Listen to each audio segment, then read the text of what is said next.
Woo! Welcome everybody to the league.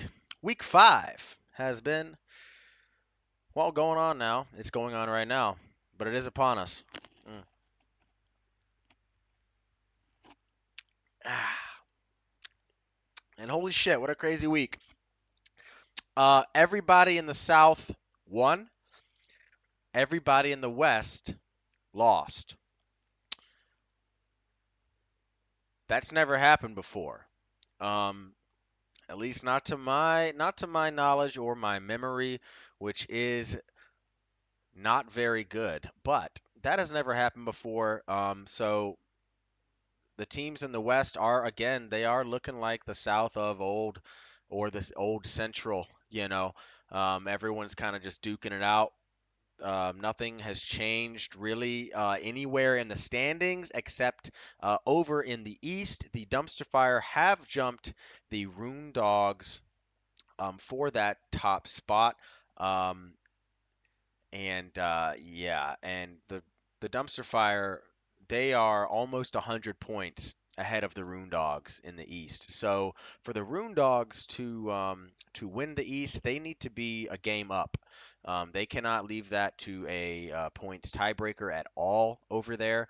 When it comes to the South, the Trolls are they are 4-0 and still controlling it, but they're only up on the Heaters by about 54, which is a healthy margin, but that can dwindle over the year. Whereas the Dumpster Fire are already 100 points up, can still lose on points, but it's got to be some bad shit that's going on over there.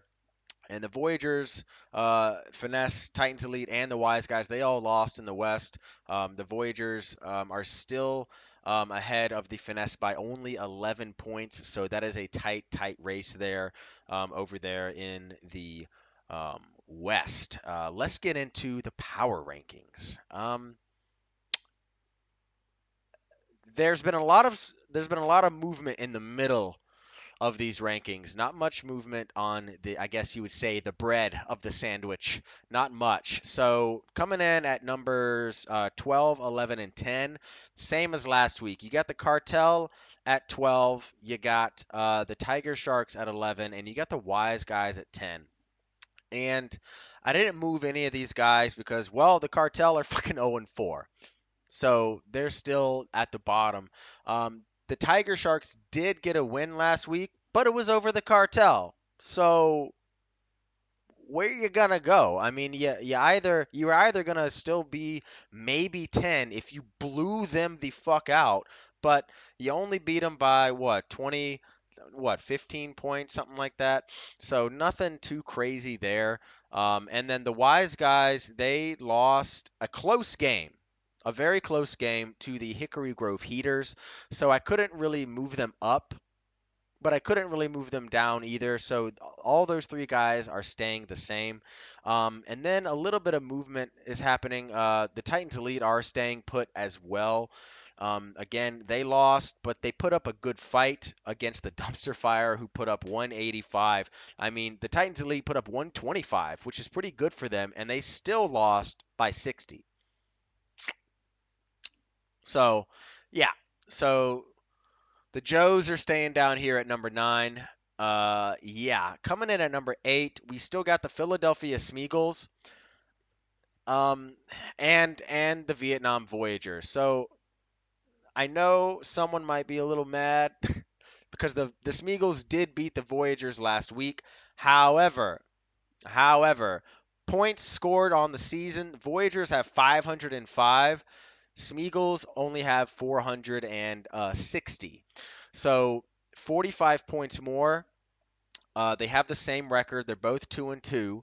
And yeah, the Smeagol's are on a 2-game win streak, and the Voyagers, pretty sure, hell, I don't even know my own team. They are on a no, they are 1-1. They've won one lost the last 4 weeks. So, and the Smeagol's, they put up 118 to win last week over the Voyagers, and then but the week before in week 3 they beat the Cartel by 1 point and only put up 119. So that's why they're still 8 and not 7. That's really the only reasoning I have that. I swear to God, there's no bias there. But yeah, this is probably the first time the Voyagers are in the bottom 6 of the power rankings in a long time, and this team is looking a bit rough right now. You know, their main quarterback Joey Burrow is fucking half dead, but we'll see. We'll see. We'll see what happens. The big changes though are in the top 6. So for coming in at number 6, you do got the LA Finesse. Champs, they just keep dropping. Everybody in the West dropped. We all lost. Well, the Titans, Elite, and Wise guys didn't go anywhere, but the Finesse and the Voyagers both dropped. I think 2 spots each, respectively. And this is where they need to be. I mean, I still have the Finesse over the Voyagers out of a head-to-head win, which doesn't make sense because shouldn't the Smeagol's be over the Voyagers? I'm not sure. Honestly, Finesse, Voyagers, and Smeagol's are all very, very close to each other. Um, so it was pretty tough to rate them, but I couldn't, in good faith, I couldn't put the Voyagers over the Finesse, but I could have put the Smeagol's over the Voyagers. So I kind of just left it where it was and just moved it down the order pretty much.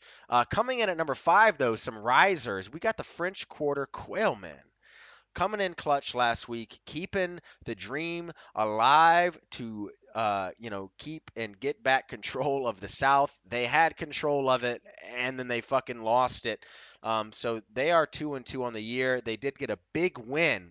Big upset win over the Rune Dogs last week in pretty convincing fashion. Won by 3 touchdowns. And big game for the Quailmen there. We'll see if they can keep that shit going this week as they have another big game this this week against the Cartel. So they should be able to do it. Coming in at number 4, you got the Hickory Grove Heaters. Who saw this coming? 3-1. 3-1. The Heaters. I don't know if anyone else really saw this one coming. I mean, the Heaters, I mean, they started out the year getting shit on by the Trolls. Trolls are 4-0 though, so that loss doesn't look too bad anymore, and they've won 3 straight, you know. So now they are just one game back behind the Trolls. Again, they're only 55 points down. Right? Can I do math? Yeah, 55 points down, and they're still in it. They are still in the hunt for the South. They are ahead of the Quailmen, and I think this is a good spot for them. Coming in at number 3, you got the Rune Dogs. Yeah, they lost, but I don't know. I just couldn't. I couldn't drop them below the Heaters. I couldn't drop them below the Quailmen, even though they lost to them. I couldn't really find a spot for them. It's almost like they're in like this purgatory. They're definitely not 1-2, but they're definitely not as bad as 4 or 5, even though they did just lose to 5. I don't know. I had to keep them where they were. I think maybe it was a little bit of a fluke for that team to only put up 118, and but who knows? Maybe maybe something is going to something's going to happen and this team's going to wake back up or they're going to show their true colors. But I just think the Quailmen kind of outkicked their coverage a little bit last week with that win. But hey, a win is a win. But I still got the Rune Dogs here at number 3, and the top 2 haven't changed. Coming in at number 2, you got the Dumpster Fire, highest scoring team in the league, lost on a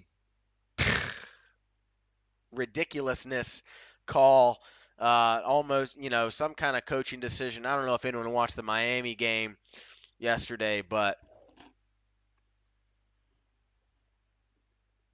I think that's what happened to the Dumpster Fire a couple weeks ago. But they picked themselves up after that devastating last second loss to the Rune Dogs. And they came out and again put the fucking bang thing on the Titans Elite and showing that they are the best team in this league right now. Yeah, the Trolls are number 1, but right now the Dumpster Fire, I mean, they've put up so many fucking points. They put up 617. Okay? That's 50 or 60 above the Trolls who are 4-0. So, It's interesting though, you know. Have the dumpster fire played an easier schedule? Maybe. Have the Trolls played an easier schedule? Maybe. I don't know.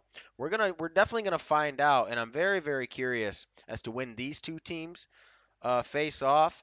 Let's take a look real quick. 1 second. Okay, sorry about that. Yeah, the dumpster fire and the Trolls face off week 9, so we have another 4 weeks to kind of marinate until these two teams face off. Will they still be the same in 4 weeks? Who fucking knows? I mean, it's already been 4 weeks now, so it's anybody's guess as to what's going to happen. But yeah, those are the power rankings. Again, all of the West teams had to drop except for the Titans, Elite, and Wise guys who can't drop any farther than where the fuck they were anyways. The biggest risers were the Heaters and the Quailmen. So congrats to them. And the luckiest team I would say is the Rune Dogs because they probably should be lower, but they're not. And I'd say the most pissed off team this week is probably the Smeagol's, as they could be higher, but I just couldn't put them any higher than where they are now. It's very very tight. Um, you know, the Heaters and Quailmen are very close. Finesse, Voyager, Smeagol's are very close. Titans, Elite, Wise Guys, and Tiger Sharks are all very close, even though I think the Tiger Sharks may be the best out of all of those teams. They just got to start putting it together on the field. And let's get into the matchups. Matchup number 1. Woo! You got the Philadelphia Smeagol's at the SC Titans Elite. And right now, this game, score update. It is now 6-3. So, yeah, 6-3. Titans Elite did get a field goal. There are games going on right now, so there may be some live updates while we're going, just like last week. Makes it a little bit more difficult for me, but hey, I like a challenge. And right now, the Smeagol's are projected to win this game by a field goal, so this is going to be a very, very close game. Again, the Smeagol's have not been able to really show up, and their only 2 wins on the season were against the Voyagers and the Cartel, and both times they put up either 118 and 119. As for the Titans Elite, they just have not been able to drag guys down to their level, but right now it looks like that may happen. So we'll see what happens in this game. It's not super important, like standings wise and everything. This is why this is the first game. You know, this is why this is the first matchup. And but again, everyone wants to win. Smeagol's need to keep that winning streak going. Titans Elite they need a win really, really bad. And the Smeagol's are the perfect team to do it against because they are vulnerable and they can be beaten while not having to score that many points. So perfect trap game for the Smeagol's. We'll see if the Titans Elite can pull this out. Matchup number 2. You got the 0-4 Cartel at the 2-2 French Quarter Quailmen. And right now, I mean, the Cartel, I think they just got a safety, which is nice. They actually had negative points coming into this game because of how fucking awful they are, but now they've got themselves back up on the positive side. The Quailmen are up 23-2 right now. I think we're just starting the second quarter here. I'm not sure. I have to check that. But yes, Stephon Diggs is already doing his thing right now. He's already got 39 yards and a touchdown for the Quailmen, and it's already not looking good for the Cartel. To start out 0-5, I mean, is that body bag? Is that a body bag? It's pretty much it. If you go 0-6, it's like 100% dead in the water. But 0-5, that shit ain't gonna cut it. But I mean, they have a chance. It looks like a low-scoring game. The Cartel do have a puncher's chance in this one. We'll see if the Quailmen can toss up a meatball for these guys, but right now, it's not looking too good. Matchup number 3, you got the 3-1 Long Island Rune Dogs at the 1-3 Tampa Bay Tiger Sharks. And right now, the Rune Dogs are up 3-0. They did kick a field goal in the first quarter. Still pretty early in this game, but right now it looks like a very, very, very close game. And it looks like the Roondogs have Saquon Barkley slated to play, but he's not expected to play. So maybe that's why the score is saying that it's going to be close. So I wonder if the Roondogs are going to substitute. I don't know who the fuck they're going to substitute, to be honest with you. Maybe Latavius Murray. Ooh. Oh no, a mistake, a roster mistake by the Roondogs could be their downfall in this one. Getting updates here that they started Latavius Murray in their flex instead of Saquon Barkley, who was questionable, highly questionable, which is a big no-no in fantasy. Why? Because if you'd have just put Latavius Murray slated to start in your running back spot and Barkley in your flex, then you could switch out Barkley for a flex of running another tight end or a wide receiver. And looking at the Roondog squad, is that Roddy White? Sorry, Roddy White. I'm fucking old. Rachaad White and Zach Charbonnet are both on bye this week, and this team does not have another running back. So it looks like if they want someone to play, they're going to have to pick up somebody off waivers and put them in that running back spot and drop somebody. This was a big mistake. Oh no. The Tiger Sharks may pull off the upset here because of that. Had the Roondogs put Latavius Murray in the running back spot, they could have switched out. The Roondogs could have put in, I don't know, Cooper Kupp. Sorry, excuse me. Hell, even a doubtful Sun God, a Tyler Higbee even in your flex. Oh my gosh. If the Roondogs lose this game because of that, that might be the worst coaching decision of the fucking year. And this is a little bit of a mini rivalry as well, so I don't know what's going on with the Roondogs. Maybe they're not that focused this week, but we'll see. That's a big mistake, but we're going to keep our eye on that one and see what happens and see what unfolds. Matchup number 4. You got the 1-3 Washington Wise Guys at the undefeated 4-0 Charleston Trolls. But right now, the Wise Guys came out hot in the first quarter. They put up 33 points in the first quarter of this game. The Trolls are starting to bounce back. However, the Wise Guys have kind of led them on a little bit. Right now, it's 43-12 in the late second quarter of this game. But the Trolls, again, they have shown time and time again that they can take it down. They can clutch it out when they need to. They can dominate guys. So we'll see what happens here. Maybe the Wise Guys just blew their load really early in the first, and we'll see what happens. But as it stands now, the Trolls might come back and win this one, but we're gonna have to keep a close eye on this game. But let's get into the real matchups. The rivalry game of the week. Woo-hoo!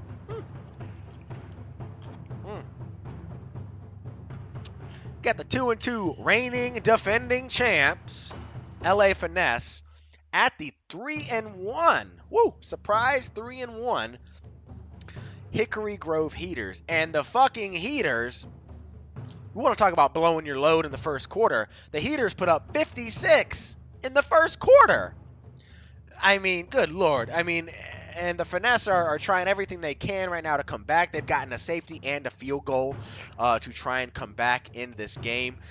It is going to be very, very close, but I don't know.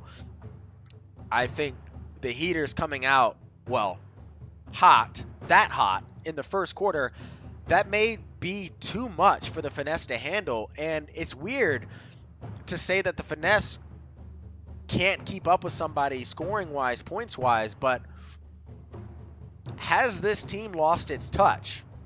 Did winning 2 titles make them a little entitled? Do they think that they're the best and they could just walk all over everybody? They're 2-2. They're not fucking 4-0, but they're losing now to the Heaters in the rivalry game of the week, that they called. and they're losing. They're getting blown the fuck out. So, man, the Finesse need to wake the fuck up, but it could be the Heaters' time. We'll see about that. And if it is time for them, then you'll get yourself a new picture, Matt. Let's get on to the game of the week. I don't know why this is game of the week, but sure. You got the 3-1 Columbia Dumpster Fire at the 2-2 Vietnam Voyagers. And normally both of these teams wear white, but the Voyagers came out today and they're going with the all yellows, the all golds. But right now it's not really looking good for them because they're getting beat 27-0 in the middle of the second quarter. And again, this team is kind of like the Finesse in a sense. Do they feel like they can come back from everybody? It doesn't seem that way this year. They look a little long in the tooth, a little old. And the Dumpster Fire have one of the best quarterbacks in the game, and Josh Allen, who's already doing his thing. He's only put up 10 halfway through the game. Maybe he can get a little more. Cole Kmet put up 12. In the first quarter, which was fantastic. And Calvin Ridley's finally doing a little bit of something for this team. However, the Voyagers have, I guess they just been playing backups the whole game. We'll see if they can come back from this one. As it stands now, it may be too much to come back from, as the Dumpster Fire are the highest scoring team in the league. It's not to say the Voyagers can't do it, because they are a high-scoring team as well, top 5, I think, on the year, maybe top 4. But it's going to be tough. They are at home. They are wearing the all-yellows for the fans. But we'll see. It's going to be really, really tough for them. But we'll check back on that. Let's get back to the predictions. Thank you, E-Man, for this week's picks. Fantastic video, by the way. Loved the ambiance of it. And yeah, last week Hunter went 4-2, so now we are 18-6 overall in the season, man. Fuck yeah, 75% overall. Hunter went 4-2 last week, and we actually went down in percentage. That is a good problem to have. So let's keep it up. Let's keep it going. No one, knock on wood here, no one has gone 3-3 or worse on the year. 5, and if you can read, I went 5-1, P-Man went 5-1, Tebow and Hunter went 4-2 respectively as well. We'll see how E-Man's picks do this week. He went with the Smeagol's over the Titans Elite. Not an easy pick, not a gimme, but solid pick. Quailman over the Cartel, that's the gimme right there. He's got the Rune Dogs over the Tiger Sharks, another fairly easy pick. He's got the Trolls over the Wise Guys, another pretty easy pick. He's got his own Finesse over the Heaters, which right now, not looking good, but you can't pick against yourself. I get that. And he's got the Dumpster Fire over the Voyagers in the game of the week, which again is not it's not an easy pick, but it's not a difficult pick either, looking at points scored on the season. So these are pretty level-headed picks here, I would say, for the most part. 5 of them at least, and even the Finesse over the Heaters, I think anybody, if you ask everybody else in the league, they'd probably go 50-50 on that as well. So these are pretty good picks right now, and we'll see how it goes. Let's get into golf. Woo! Holy shit! So let me get my trusty little notebook out here. What a fantastic fucking week by Hunter. He got 8, an octuple. Is that correct? An octuple birdie. He also shot 3 bogeys on the day.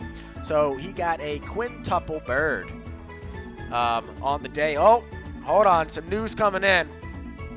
The Tampa Bay Tiger Sharks have picked up linebacker Derek Barnes, and they have dropped Kayvon Thibodeau. And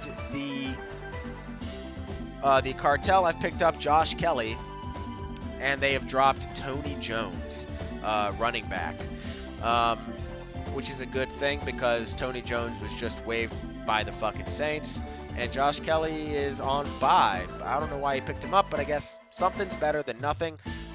For the Tiger Sharks, picking up a linebacker that has put up meh points through 4 weeks, and dropping Thibodeau at defensive line, who just went off for 11 points last week. The Tiger Sharks have done this twice in a row now, to where they have dropped a player that has gone off the week before, and it has not paid off. So we'll see. Both guys were picked up for literally nothing, like a fucking Subway sandwich and a hand job in the back of a fucking parking lot. We'll see what goes on there. Anyways, back to golf. Yeah, so Hunter shot a quintuple birdie, brings him tied with Graydon. Oh yeah. So now we got a tie for first at 8 under between Graydon and Hunter. Dan at 6 under, E-Man at 4 under, Mandy at 3 under, Matt at 1 under, Germ and P-Man at 1 over, tied there at 7th. Rico at 3 over, Joe at 4 over, Tebow at 6 over, and Sam back to the bottom at 7 over. Some other big highlights, nothing really crazy. Hunter stole most of the highlights on the week last week. Whether it was birdies or bogeys, he stole most of them. So nothing too crazy there. But, yeah, Sam shot a double bogey. Otherwise, Dan shot a birdie. Graydon just sat that one out thinking he had the lead locked down, but he doesn't. So, yeah, it's going to be a good fucking week. And, yeah. Week fucking 5, baby. So let's get it. Thank you guys, and cheers.